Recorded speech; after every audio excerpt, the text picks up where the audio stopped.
This program is about my son. It is a story of poltergeist phenomena which have centered around him and of the remarkable talents with which he has been endowed as a result of those experiences.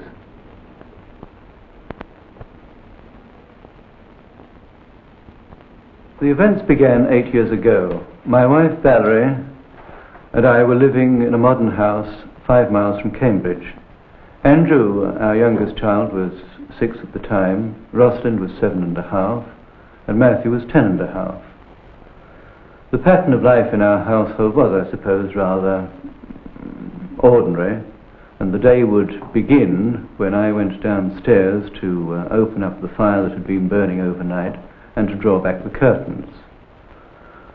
One February morning in 1966 I had completed this domestic chore, and having drawn back the curtains I noticed on the floor a silver tankard lying on its side, and this tankard was normally kept on a shelf. I put the tankard back onto the shelf and at breakfast time asked the family if they had any explanation as to why the tankard was on the floor, and no one had. And in addition, of course, there were no signs of forcible entry into the house. The following day I repeated my routine and found the tankard for a second time on the floor. The third morning the tankard was again moved, and in addition I noticed on the dining table there was a pottery dog normally kept at the other end of the room in the centre of the table, and there was also a large vase of flowers with its water unspilt on the table in front of the place where my wife normally sat. I think at that moment I instinctively felt the explanation was poltergeist. From that time on, the disturbances in the room became more serious, but the events always took place between 7 and 20 past 7 each morning. Tables, chairs, ashtrays, cushions, ornaments would be moved and upturned, but nothing was ever damaged. Of course, I remembered that Harry Price, in his book Poltergeist Over England, had made the point that so often poltergeist outbreaks occurred in houses in which there were young children, particularly children approaching the age of puberty. And bearing this fact in mind, Matthew became my number one human suspect, but of course he was unaware of this. Things continued to get worse, and my wife and I were extremely anxious to stabilize the situation. We needed expert advice, but the problem was where to find it. I remember scanning the telephone directory, university, experimental psychology, child psychiatry, medical counselling, the police. I tried them all, but without success. Then suddenly the thought occurred to me, psychical research, and within a very short space of time I had discovered the name of both the president and the secretary of Cambridge University Psychical Research Society. I decided to phone the secretary, Dr. George Owen of Trinity College, and by some extraordinary good fortune I had discovered the man who was perhaps the greatest expert in England on poltergeist phenomena. 5 years elapsed, and my family began to see the earlier events in some perspective. Matthew, then 15, was now at public school, and we had moved from our modern house to an older house, this house, which had been built in the 17th and 18th centuries. It was Easter 1971, and Matthew was home from school, when suddenly all the occurrences opened up again, but this time with renewed vigour. Well, I think the thing that sticks out in my mind most was the fact that we would go into one room and find that everything was upside down. It was as if the room had imploded and everything was thrown towards the centre. You'd find tables on top of one another and chairs overturned and everything taken off the walls, just as I've arranged this room to give you some idea of what it was like. Sometimes every room in the house was like this. As soon as we tidied up the first room, we would find the second room exactly the same. And then by the time we'd cleared the second room, the first room would be again disarranged. Beds would be stripped or turned upside down or upended. And on one occasion, I even remember my sister's bed was stripped and then put half out of a first floor window, so that there was all the bedclothes and half the bed hanging out of the window. I remember one occasion we had a broom on the landing, and we went upstairs and found it was balanced across the banister at the top, just sort of like this, in mid-air, and it was exactly perfectly balanced. And we took it away and tried to rebalance it, and it was extremely difficult to do.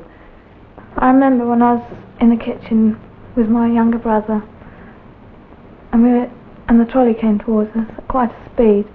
And it didn't make any noise, so we presumed that the wheels must have been above the ground. We were so scared we just ran away.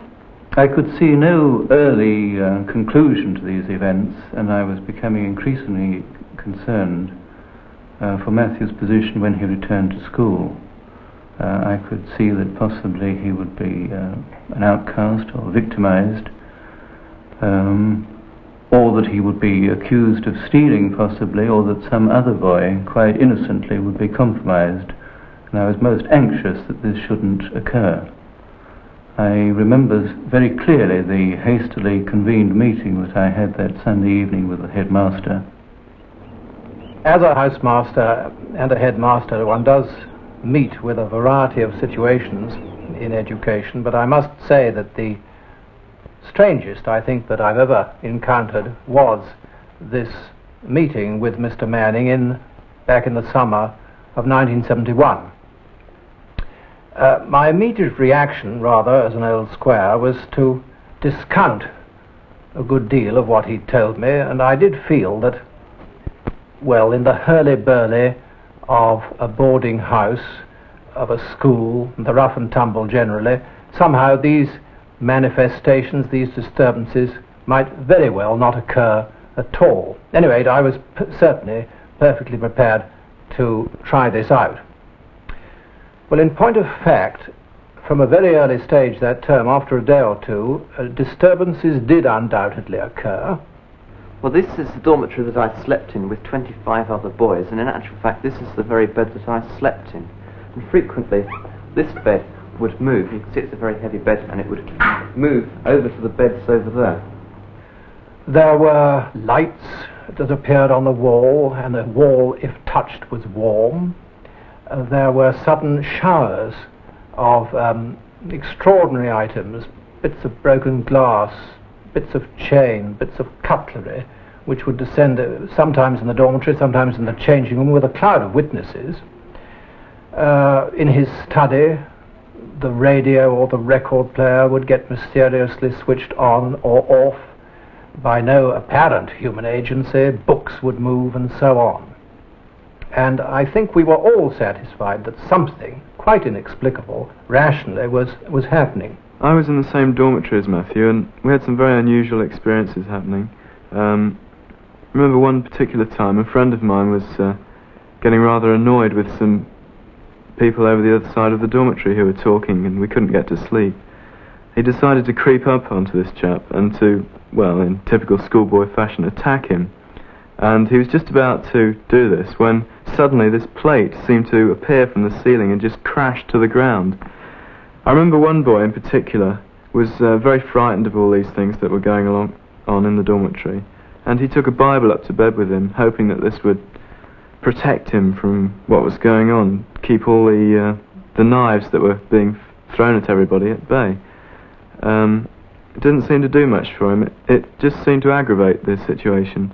He seemed to get more of these knives and forks and so on thrown in his direction than anybody else did. These knives and forks used to come flying at us from all directions. They never used to hit us, so although they frightened us at first, afterwards we began to just take it for granted that they would miss us by inches.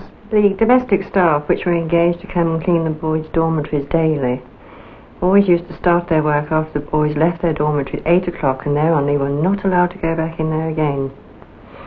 And the staff came to me, not once but several times, to say, "Matron, he's at it again." And I'd go back to the dormitory and find a chair across the door, one couldn't enter, beds had been twisted and mattresses upturned, and such phenomena. Well, clearly this did put me in a difficult position. I had to take the decision as to whether to allow Matthew to continue here. I continued to try to play it down. I felt that so long as these manifestations, these disturbances, were in no way malevolent or aggressive against any particular person, surely we could somehow soldier on and come through. I stumbled across a way of stopping the poltergeist purely by accident. About the time when this poltergeist activity was going on, I was writing an essay. I can't even remember what it was about. And I had my hand just poised slightly above the paper, and I was thinking of what to write next, because I couldn't think of anything. And I must have gone off into a daydream, and my hand suddenly went down, and I started scrawling across the paper in an illegible and incoherent writing which didn't make any sense. And that surprised me, and I didn't know what had happened. And so I ripped up the piece of paper, I think probably because I was frightened more than anything else. And then I noticed that for about 3 days after that had happened, we had no poltergeist activity at all. Then the bed started to move again and the glass started to be thrown around. And so I thought, well, I'll see if I can produce some more writing like that again, and it might stop it.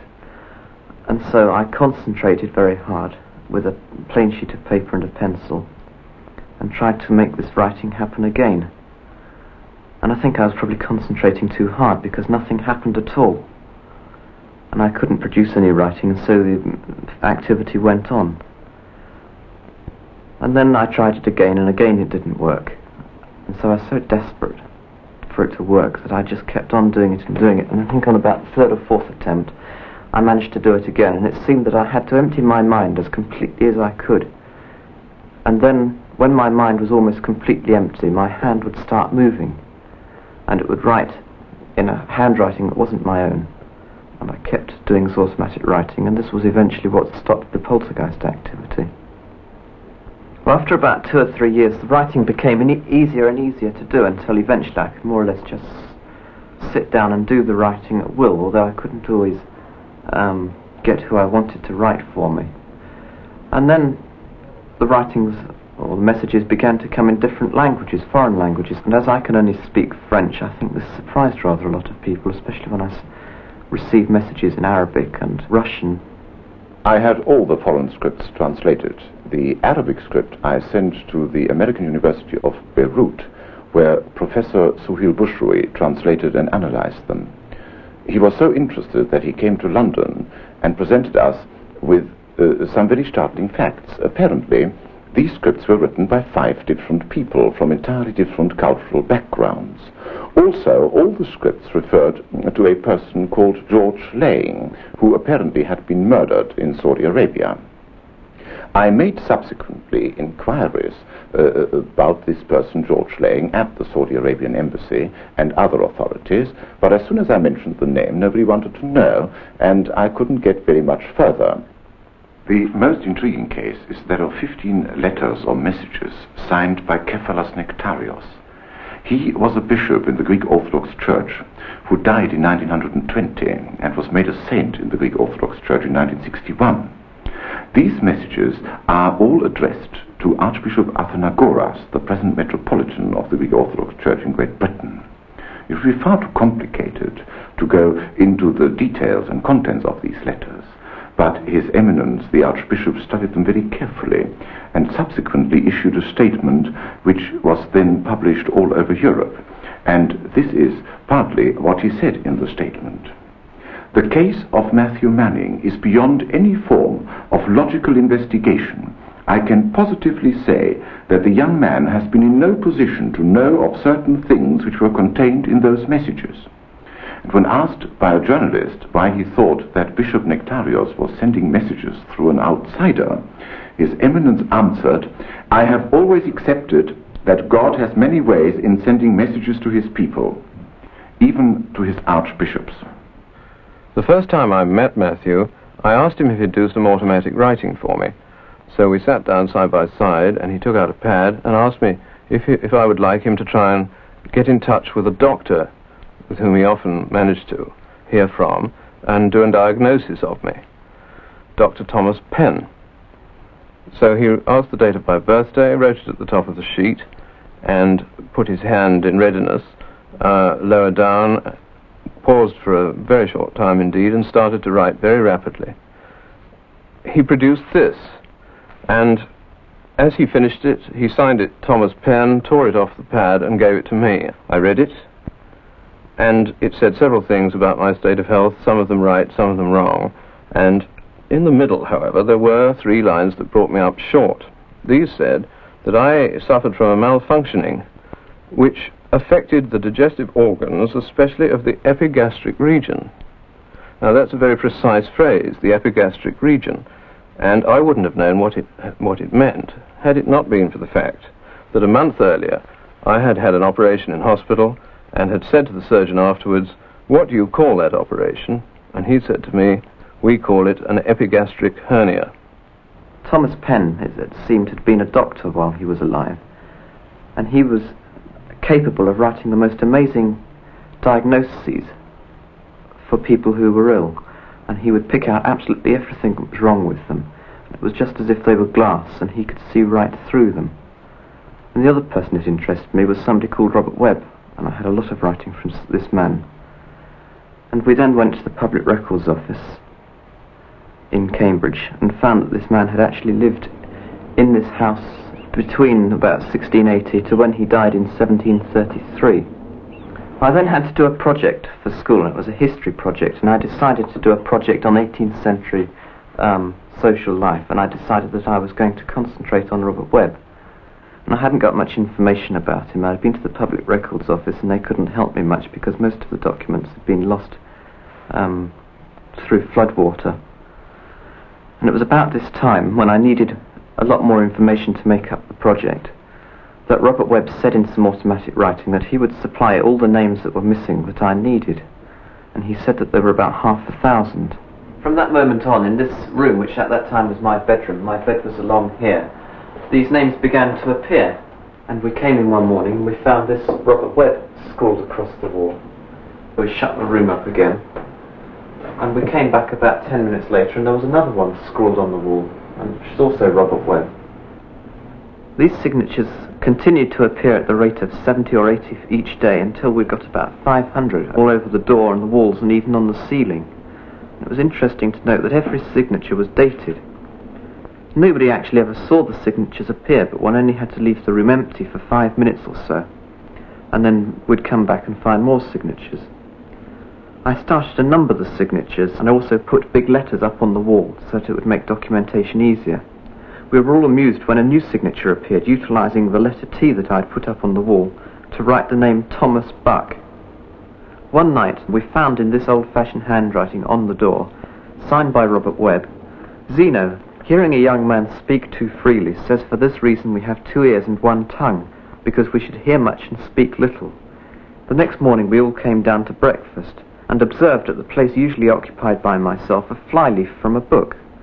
Upon this flyleaf was repeated with the same misspellings and in the same handwriting the quotation that earlier had appeared on my door. Upon the reverse side in a different hand was inscribed, "Thomas Coas, write this on the last day of July 31st, 1791. The date when the message appeared on the door was 31st of July 1971. Over the last few years I've had literally hundreds of messages in automatic writing from Robert Webb, the last one of which I received this afternoon actually while we were filming. I wrote down, "What do you think of all these lights that are in your house?" He replied, "Such pretty lights as I never see in mine house."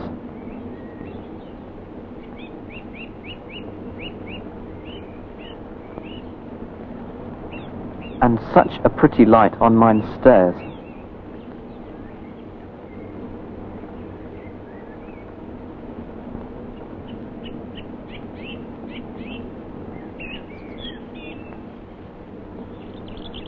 "Oh, for some pretty light in mine bedchamber." Oh, and such many persons in mine house. So I then reminded him that it was not his house, but our house. Never have I heard the like of such nonsense, he said. Off with you. And then he signed his name very angrily, Robert Webb, in big scrawly writing. Well, as well as the automatic writing that I do, I also get a lot of automatic drawing. Many of these are signed by well-known artists, like Dürer, Picasso, Rowlandson, Klee. I don't always get drawings, of course, from people whose work I like. I get a lot of drawings from Picasso, and I don't like his work, and I don't like him doing drawings through me. I find him a very aggressive artist, and I rather feel he likes to dominate me. And somebody like Dürer, who is another artist who I've had a lot of drawings from, is completely the opposite. Dürer is much more delicate and gentle than Picasso, who has on occasions even smashed my pens. Beardsley is an interesting artist. When he draws, he always makes a mistake and then will proceed to black it over or turn it into something else. Of course, not all the drawings are signed by well-known artists. A lot of them are unsigned, and there are also many with signatures of artists whom we have not yet managed to trace, including with the drawings of birds, which I most like doing. These drawings always start from the centre and then work out towards the edges. I always find it interesting to do these drawings because I never know until the picture is finished what I'm going to draw. It's a bit like having a magic painting book where you just put on the water and the picture appears. Only here, I just start drawing and I don't know what I'm going to draw. And then the drawing just appears. And they're also drawn at a speed which is far faster, I'm sure, than most normal artists can draw. The drawing I did for this film took only about 7 minutes. The two questions that I'm asked most frequently are A, do you consider yourself a spiritualist? And B, what are you going to do with yourself in the future? Well, the answer to the first question is that I don't consider myself a spiritualist. I would say that I'm a spiritist. A spiritist is somebody who believes that one can communicate with the dead. A spiritualist is somebody who turns that belief into a quasi-religion. I don't intend becoming a full-time metal bender or spoon bender. I can't think of anything more banal than bending spoons for the rest of my life. I don't intend becoming a full-time medium either. That doesn't agree with my views, because I don't think one should make money out of gifts such as I have. When Matthew began to write his book on his experiences, I realized, of course, that he would be exposed to quite a bit of publicity. And I said to him that I believe that his personal philosophy should be based upon one of total truthfulness, even when truthfulness was perhaps not to his direct advantage. And I sincerely hope that in the years ahead, Matthew will regard truthfulness as the sole criterion for his actions. Dr. George Owen, a fellow of Trinity College, Cambridge, has described Matthew as probably the most gifted psychic in the Western world. Just how psychic we were to find out when Matthew went to Toronto, where he was examined by 21 leading scientists. We've done 2 experiments with Matthew, looking at his brain waves while he is bending keys or bending forks. Now, what we did was we hooked up an EEG machine. This is essentially an amplifier for looking at brain waves. And we used the special electrode arrangement that we've developed. The particular way that the experiment was done, we had Matthew just sitting in a chair, with his eyes open, relaxing, and then with his eyes closed, relaxing. Then I would give him a key and ask him to do whatever he does. Whatever goes on inside his head when he bends the key, that's what I would ask him to do. Now, at the moment that he would bend the key, just the 10 seconds, just preceding that moment, we had some very interesting findings in his brain waves. It's something that has never been seen before in a natural experiment like this, in that the pattern of the brain waves was like a ramp function. The low frequencies on his brain waves were in high amplitude, and the higher frequencies were very much attenuated. And that's a curious finding. It's curious because that particular ramp function is produced by only one group of cells in the brain. And that group of cells is called the nucleus accumbens. Perhaps for the first time, we may have a glimpse as to where in the brain this particular psychic ability is being controlled. And that's a breakthrough. As a general rule, I think it could be dangerous trying to control things. People who have natural psychic abilities and feel confident about using them, it's all right for them to do things, but I'm a little dubious about whether people who can't control these things should try and do so. Matthew Manning is an example of someone who naturally has psychic abilities, and in his case it is only right and proper that he should be controlling them instead of them controlling him.